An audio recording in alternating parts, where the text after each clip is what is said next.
Rencontre avec 100 Africains. Aujourd'hui, je suis avec Cyril Baldé de la Vision Guinée.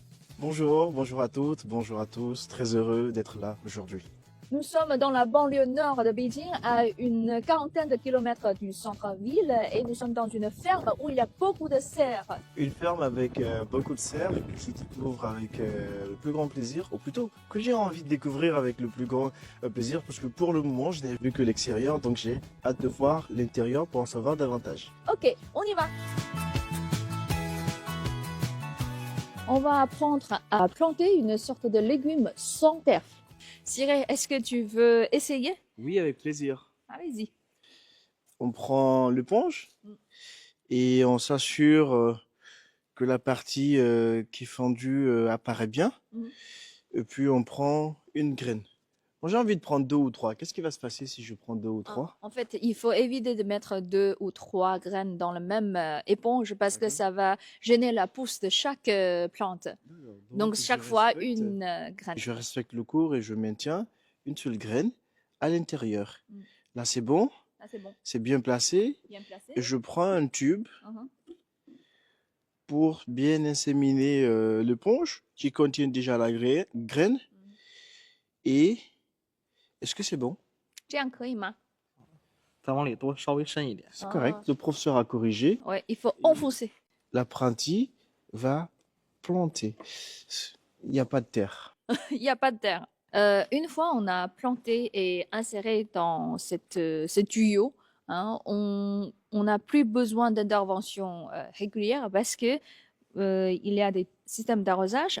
En fait, de temps en temps, on ajoute des nutriments dans l'eau de robinet et puis la plante va pousser naturellement. C'est au bout de 2 mois, on aura les premières récoltes. D'accord, donc il faut bien noter que celui-là, c'est moi qui ai planté et je serai là pour la récolte.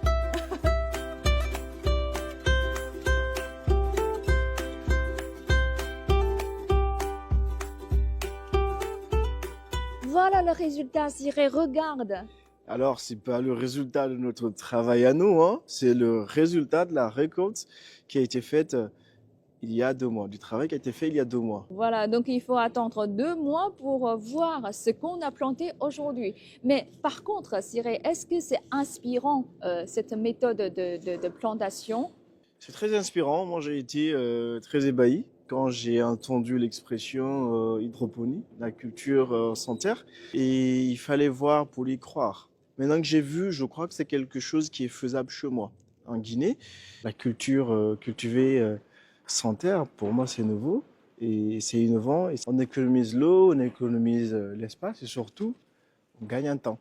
On sauve les plantes puisqu'elles ne sont pas attaquées par des insectes, Des tout ce qui maladies. s'ensuit, des maladies.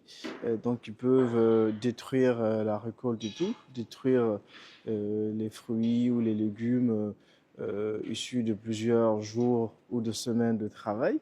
C'est quelque chose de salutaire. Créer une table à l'image de celle-là ou des étagères, expérimenter l'hydroponie. Moi, j'encourage vivement les agriculteurs guinéens de tester cette méthode-là pour eux-mêmes constater le résultat. En fait, dans cette ferme, on n'a pas le temps de tout visiter, hein, mais il faut dire que pour accélérer un peu les récoltes, il y en a plusieurs méthodes.